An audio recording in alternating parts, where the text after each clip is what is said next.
Blanc. Écoutez bien ce que répond le maire de Nice quand on l'interroge sur le traité signé hier par la France et l'Allemagne, traité très critiqué, on le sait, on l'a dit, par Marine Le Pen et Nicolas Dupont-Aignan, entre autres. Marine Le Pen, sur ce traité, elle veut saisir le Conseil constitutionnel. Elle a raison pour ça ou pas? Je vais vous dire, si le ridicule tuait, il y aurait 2 morts sur la scène politique aujourd'hui. Oui. Ce serait Marine Le Pen et ce serait Nicolas Dupont-Aignan. Vous avez entendu la réponse de Christian Estrosi, vous avez vu son attitude, surtout il prend une grande inspiration avant de répondre, ce qui lui laisse le temps de jeter un œil à ses fiches posées devant lui. Sa réponse visiblement était préparée, ça arrive. Mais comment Christian Estrosi prépare-t-il ses interviews? On a une piste ce soir, en tout cas une idée assez précise en lisant l'édito du Monde.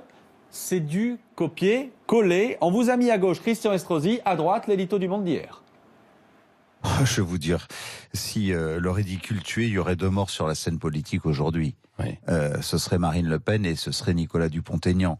Et voilà, le Monde peut peut-être demander les droits d'auteur. Petit bonus, on a poursuivi notre étude approfondie de l'interview de ce matin sur Sud Radio. Autre punchline que lit Christian Estrosi sur le grand débat cette fois. On voit bien les Français qui se sentent intéressés par le grand débat, qui sont nombreux, mais qui sont peu à croire à son issue. Oui. Que le grand débat national ne doit pas se transformer en grande frustration nationale. Elle est pas mal celle-là, la grande frustration nationale, c'est bien trouvé. Bah, sauf que là, c'est Renaud Muselier qui va être content. C'est exactement ce que disait le président de la région PACA dans ses vœux à la presse. C'était il y a 2 semaines. Il ne faudrait pas que le débat national du président de la République se transforme en grande frustration nationale. Et voilà, copier. Coller. Pomme C, pomme